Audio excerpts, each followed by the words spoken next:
கடைசியா ஒரு தடவை செஞ்சுக்குவான், இனிமே இதை செய்ய மாட்டேன்னு எந்த முட்டாள்தனத்தையும் திரும்ப செய்யாதீங்க. Nothing call last one time. Worst to the core.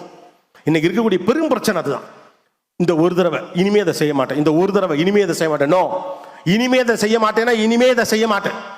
அது தவறு என்று உங்களுக்கு தெரிந்த பிறகும் கடைசியாக ஒரு முறை என்று நீங்கள் செய்வீர்கள் என்றால் நீங்கள் அந்த நேரத்தில் யோசிச்சு பார்த்துக்கோங்க, உங்களுடைய வெற்றிக்காக போராடி கொண்டிருக்கிற எல்லா மனிதர்களுக்கும் நீங்கள் துரோகம் செய்வதாக அர்த்தம். அது தவறு என்று தெரிந்த பிறகு தயவு செய்து அதை திரும்ப செய்ய. One last time is a bad thing. இது லாஸ்ட் டைம் பா, இதுக்கு மேலே நான் செய்ய மாட்டேன். இந்த லாஸ்ட் டைம் ஒரு தடவை செஞ்சுக்கிறேனோ, அப்படி ஒன் லாஸ்ட் டைம்னு ஒன்று கிடையவே கிடையாது. லாஸ்ட் டைம்ங்கிறது லாஸ்ட் டைம் மட்டும்தான். அப்புறம் one last time, second last time, third last time. மூணாவது, உங்களுக்கு தெரிந்த அந்த இடம் தவறாக இருக்கிறது தயவு தாட்சண்யம் இல்லாமல் அந்த இடத்துல இருந்து வெளியேறுங்க. இந்த இடம் என்னுடைய அறிவுக்கும் என்னுடைய ஒழுக்கத்திற்கும் உகந்ததல்ல, என்னுடைய சூழலுக்கும் என்னுடைய பண்பாட்டிற்கும் உகந்ததல்லன்னு ஒரு இடத்துக்கு உங்களுக்கு தெரிஞ்சதுன்னா, அங்கே எவன் தப்பா நினைச்சாலும் சரி, யார் நம்மளை என்ன பேசினாலும் சரிதான், move away from that area. அங்கிருந்து நகருங்கள். அந்த மனிதர்கள் நட்பு உங்களுக்கு வேண்டாம்.